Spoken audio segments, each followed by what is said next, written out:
Hi, everyone. Today, we are interviewing Dr. Katie Burns on our Researcher Spotlight interview. So Katie, could you please introduce yourself and tell us about the work you're doing? Thank you. Thank you for having me. Yes, I am an assistant professor at the University of Cincinnati. I am in the Department of Environmental and Public Health Sciences, and I've been here for almost, well, actually it is 5 years now.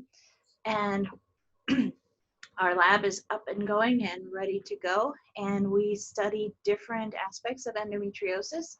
So how endometriosis potentially starts, how environmental endocrine disruptors or immunotoxicants affect disease, and we're trying to understand how these can possibly be taken out of our supply system to help us possibly mitigate endometriosis in the future. Okay, great. Thank you for that introduction. So Katie, I'd just like to ask you what inspired you to conduct research on endometriosis? How did you get where you are? That's a very good question. And I think if anybody's read the story that you guys have already done on me, there's going to be a lot more information. But quickly, I have endometriosis myself. Wow. I have had 5 surgeries. I've gone through the menopause drugs. I've done acupuncture and hypnosis, and I do physical therapy. I've tried all kinds of diets. I've tried you name it, I've probably tried it at some point. So pain medicine clinics and different things. So I was a PhD student, and I became a clinical patient in a clinical trial through NIH. And I actually had them take out my lesions, and they studied me. I was the research. Wow. And that's what was so inspiring to me, because I saw such a difference in the clinical translational aspect of disease. My research as a PhD student was in liver toxicology. And at this point, I thought, this is where my research is going to go. It's going to take me a little bit longer to get there, because I don't know anything about a uterus, or I don't know anything about endometriosis except from my own experience. So I literally emailed anybody in the country who had a grant with anything on uterus in it. I looked it up on the NIH reporter page, and I emailed anybody I could. And I got a lot of no responses, but I kept trying. I didn't let it stop me. And I probably kept up for probably over a year, just emailing people, trying to figure out what I can do. And I finally ended up at the National Institute of Environmental Health Sciences with Dr. Ken Kocas, who is a leading expert in estrogen and estrogen receptors. So I felt like it was Disney World for scientists working at NIH. It was amazing. It was such an amazing experience where you were given freedom to go and explore and expand, and within reason, of course, but there was so much flexibility that was given and so much potential for discovery science. It was phenomenal. So all of that is what led me then to having my own lab to study endometriosis. Well, and it's a very inspiring story. And I think that you're someone, because of your personal experience, I think you must really see how the research that's done in the lab translates into the real world so well. It does. And the hardest part of that, is that it takes so long. And I think that's one of the things that the people in the public don't understand, because we see things like CSI Miami or CSI Los Angeles or whatever they are, and you get a sequence, you get the DNA, you get everything figured out within split seconds. And science in the real world does not work like that. And I think especially one of the things we're finding out right now with the COVID epidemic is that it takes a long time to really mitigate, to understand, and to really find a cure for some of these things. And we have to dig in deeper, and we have to keep on trying for endometriosis. Yeah, and that was actually one of my questions too, like what the challenges that you feel are in this field. So it sounds like that is like a real challenge, how long it takes to actually get research out there, meaningful research out there, and treatments out there. Absolutely. And one of the biggest hurdles is to really have research funding and to have funding that you can apply for to be able to have a big grant to actually do large studies that will move the research forward in a big way. Right. Yeah. Yeah. Definitely. And so that actually brings me to what we're going to talk about today. So I think with not that much research funding being available, especially for endometriosis, you know, there are organizations like EndoFound who are trying to give out some grants to conduct research. So could you tell us a bit about the grant that you received from us a few years ago and about the project that was awarded that grant? Absolutely. So the project that we were given money from EndoFound to do was to look at a specific environmental chemical, and that is DEHP, or I will easily refer to it as a phthalate. So phthalates are found in many different places. They're found in makeup, they're found in nail polish, they're found in shampoos, they're found in lotions, they're found in floor coverings, the vinyl floor coverings. So they're ubiquitous in our environment. They are actually also found, as I've been digging and finding more, in the stuff that we use to wrap our food in.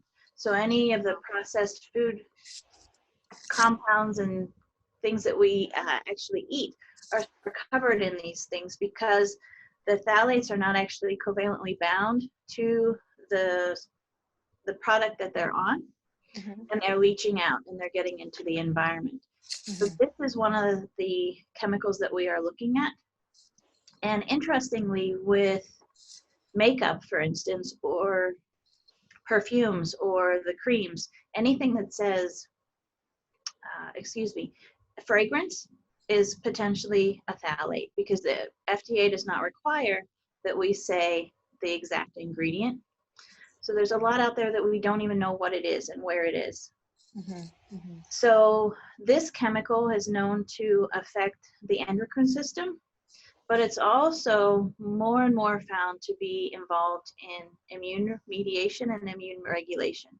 So that is called an immunotoxicant. So this has a negative effect on our immune system. And that's what we're looking at with the phthalates in our project to see how that could potentially increase the incidence of developing endometriosis.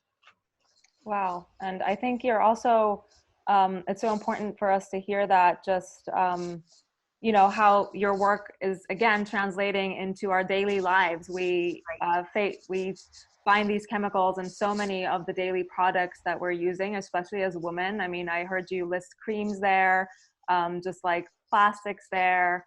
So I think it's really important for us to know so that. many things that we put on ourselves daily.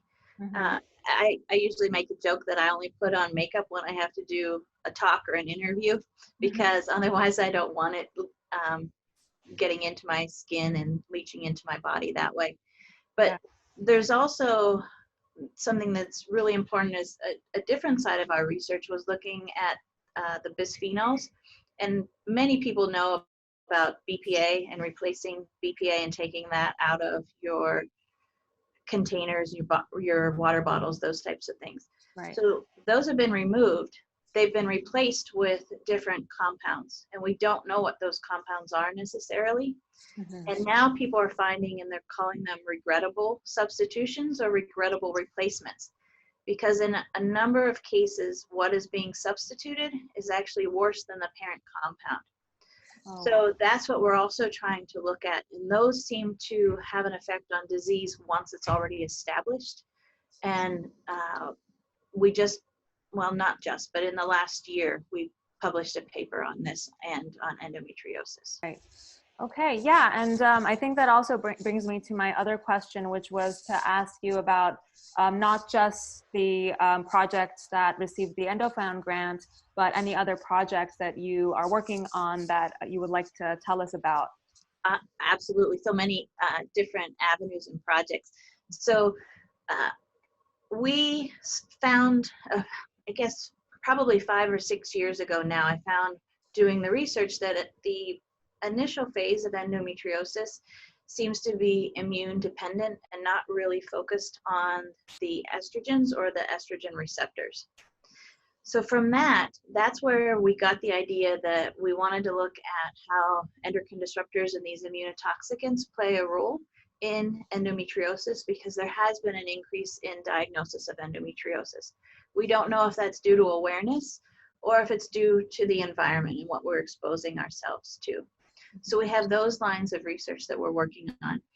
But one of the very exciting things is I was invited to come to the Blossom Ball a couple years ago, and I met Dr. Petrosian, and she and I formed a collaboration, and we have actually gotten a substantial grant from NIH to look at a potential non-hormonal therapeutic to treat endometriosis. And we're doing the experiments with her compounds in my laboratory, and I hope that we get to speak with her and speak together soon. Yeah. One of the other projects that we have is stemming from the immune aspect of disease, and that's what we got a large R01 NIH grant to study and to focus on how different cell types of the immune system may play a role as effector cells, or the cells that are involved in the initiation of disease. One of the things that we're doing with that is actually collecting menstrual fluid and trying to study what's in menstrual fluid. And again, last year, I was invited to come to the Blossom Ball, and I met with the people from Diva Cup International, and they were very excited about our study and said, let us know if you get it funded, let us know where things go. And we did, and they sent us Diva Cups to use for our experiments to collect this fluid. So it's been a tremendous collaboration, tremendous sets of interactions that I've been able to make through the Endometriosis Foundation, and I'm eternally grateful. Well, wonderful, and we're so happy to be working with you. I'm thrilled. We're all really happy to hear all this. Yes. And I want to ask you, and also I think it's important for our viewers to know about, could you tell us a bit about like why these NIH grants are so important for researchers like yourself? Absolutely. They are our bread and butter, if you can put it as the simplest way possible.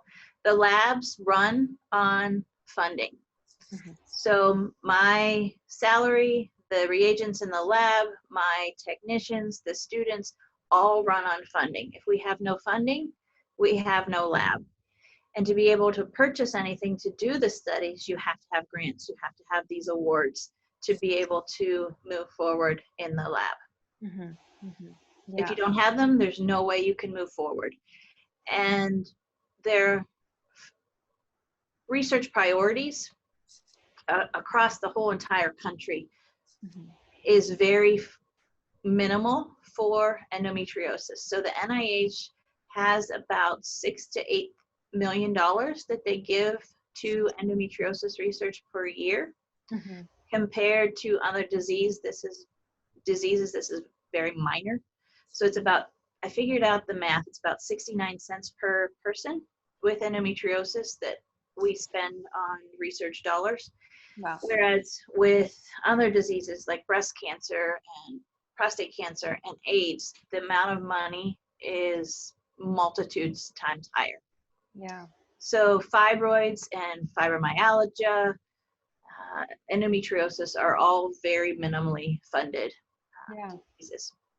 And I think there is agreement within the endometriosis community that this is a huge barrier to making scientific progress on endo research.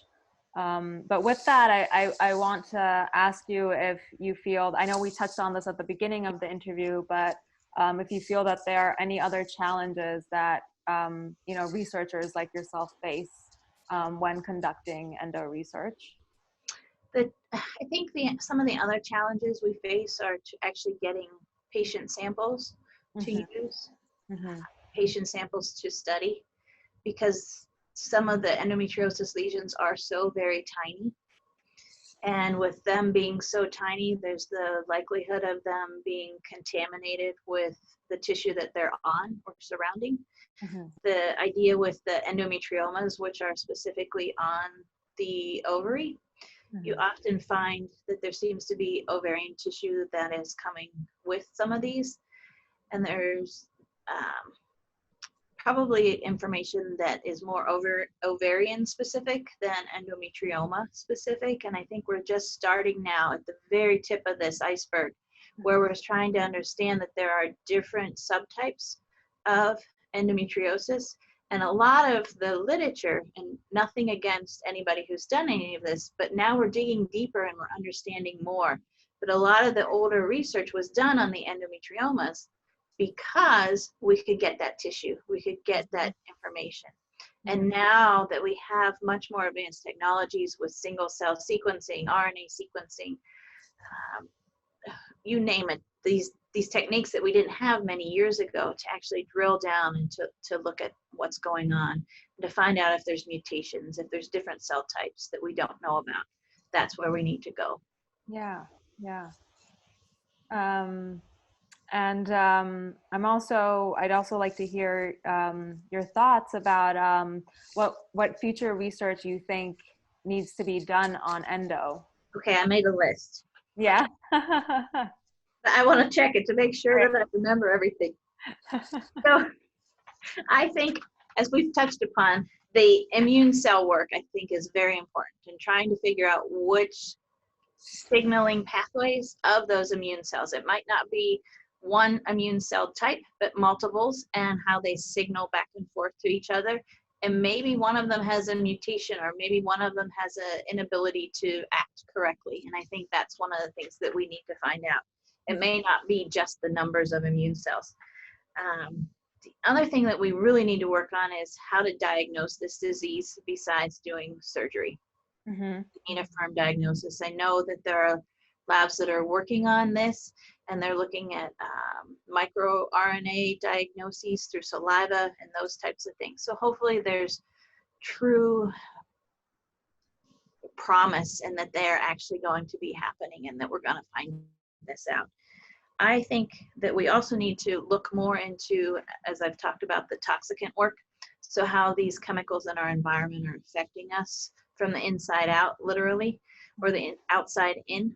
And also then we really, and this is what we're hopefully working towards so strongly with Tanya Petrosian, is to really find a non-hormonal therapeutic that is disease modifying. So the treatments that are available for endometriosis right now, none of them are disease modifying except for surgery. Right. So they're all to treat pain, they're all to treat other symptoms, but we need something that is actually going to get rid of this disease and treat it head on. Yeah, yeah, for I sure. think that absolutely has to be done. Yeah, I think so too. Definitely, definitely.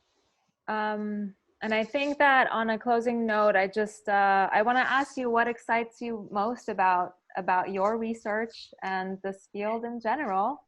I think one of the things I sit in interviews like this, or sit and discuss science with people who are not scientists, but also understand endometriosis. I think that's one of the things that is so powerful to me, that I have the ability to understand both of these. I've been able to push through living with pain for 30 plus years of my life, trying to have to figure out how to not hide from life because of the pain.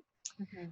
That has been a challenge, but it's also a reward, because now I'm seeing the rewards of pushing so hard to get through some of this, and that I can have these conversations. I can discuss this science. We can ask questions, and we can keep asking questions, and we ask more questions. So if you've ever met my sister, which I don't think you did, but my sister will say to me, Katie, you ask more questions in 5 minutes than I ask in a whole day.